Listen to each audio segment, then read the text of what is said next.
Hi, today we're going to talk about introduction and conclusion.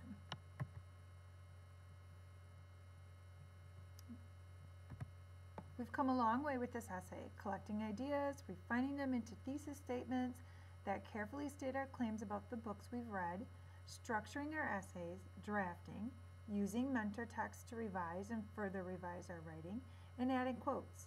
Our focus really has been on the body paragraphs of our essays. But an essay is like any other piece of writing. It can't begin and end abruptly, but needs some introduction and a satisfying conclusion. Today, what I want to teach you is that strong writers take time to craft introductions to their essays, which introduce both the book they are writing about and their thesis statement. Further, strong writers end their essays with some reflection, realization, or insight that connects their thesis statement to life. Give a quick angled this is the steps you're going to take. First, you're going to give a quick angled retelling of the book. Try to summarize what your book is about in a couple of sentences. But be sure not to get too carried away. You need to be precise. This should not be like a 3-paragraph introduction. Connect that retelling to my thesis statement. And then you should end the introduction with a thesis statement. So don't just like summarize it and then boom, give the thesis statement. They have to flow together. For example, in her novel, The Hunger Games, Susan Collins tells the story.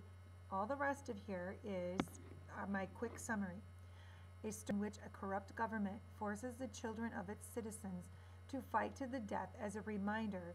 Katniss, a young woman who has been caring for her family in the wake of her father's death in a mining accident that caused her overly sensitive mother to break down, volunteers for the games, taking the place of her younger sister. Only too used to fighting for survival in her poverty-stricken home, Katniss enters a whole new kind of struggle, one that pushes her the mental and physical limits of her tenacity. In the end, she survives, but the cost of winning takes a toll on her humanity. So this is how I'm going to tie it back into my thesis. Katniss has been hardened by the experience of fighting to support her loved ones, but she isn't just physically and mentally tough. She's also emotionally tough, so much so that she is incapable of normal human love. That's my thesis. But right here at the end, I'm kind of saying, tying my summary into my thesis. Here's another example. The Hunger Games by Suzanne Collins is capturing the attention of readers across the United States. Katniss Everdeen, the main character of the book, is a teenager from a poverty-stricken district controlled by the Capitol. Katniss enters the Hunger Games, as a representative of District 12. She has to fight to the death against other children in order to survive. While in the games, Katniss proves that she has what it takes to persevere through the toughest times and challenges and save others along the way. Author Suzanne Collins teaches readers that brave people like Katniss make sacrifices to help those in danger. So this is a different view, a different thesis. I tied in the summary that she saves others along the way. That ties right into my thesis that she makes sacrifices to help those in danger. So that was your conclusion. Now here's steps to include for your, that was your introduction. Here's steps to include for your conclusion. You want to transition into your conclusion using transitional phrases or words. Recall my thesis statement by using some of the same words, or maybe even by just rephrasing it. And end by connecting the big ideas from my essay to real life. So here was the thesis, if you remember, from the first example.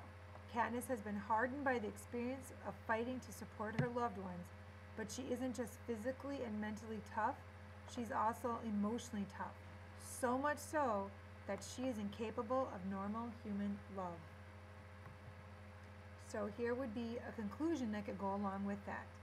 At the end of the novel, Katniss seems to realize it's no good loving me, and here's our ellipses. If you do have feelings, ellipses, it doesn't matter. Clearly showing that she hides and pushes away any emotion that might interfere with survival, even if that emotion is as essential as love. I'm restating my thesis here. Katniss's experiences with love and emotion are an extreme case of what happens to many people today. Now I'm relating it to the real world. In our world, they get so wrapped up in working, cleaning, eating, sleeping that they lose sight of what really matters. They don't make time for their family or the people that love them and that they really love. In the final scene of The Hunger Games, Colin shows us what effect living like that can have on people. It leaves them bitter and lonely. So now I'm going back to my book. I included some real world. Go back to my book.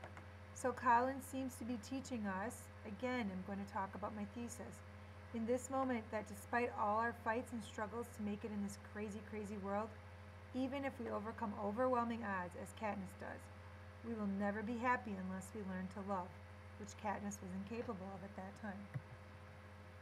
Today you will write an introduction and a conclusion to your literary analysis. Remember to include the following. Give a quick summary, connect that retelling to your thesis, and end the introduction with your thesis statement. Oops. In your conclusion, you need to transition into the conclusion, mention your thesis again, either rewording it or using parts of it, and end by connecting that big idea from your essay to real life. Off you go to do good work.